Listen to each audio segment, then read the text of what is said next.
এখানে যে আমার পাথরটা মোবাইল নাম্বার দেখতেছেন, হচ্ছে 017726815552। এই পাথরটা চতুর্দিকে আমার আপনার বাড়ি গ্লেজ দিনাজপুর। দেয়। যখন আপনি খালি চোখে দেখবেন এরকম নীল দেখা যায়, আবার একটু সাইড করবেন লাল হয়, কখনো হলুদ হয়। মানে পাথরটার অনেক কালার আসে। তো এরকম দামি পাথর আমরা হয়তো তৈরি করতে পারতাম, কিন্তু দুঃখের বিষয় আমাদের মেশিন নাই, আমাদের এইভাবে কারিগরি কোনো জ্ঞান নাই। তাহলে এগুলো আমাদেরকে বিদেশ থেকে আনতে হতো না।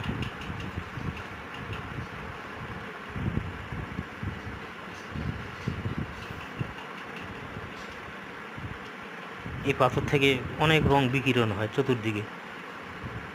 এটা যে চতুর্দিকে আপনি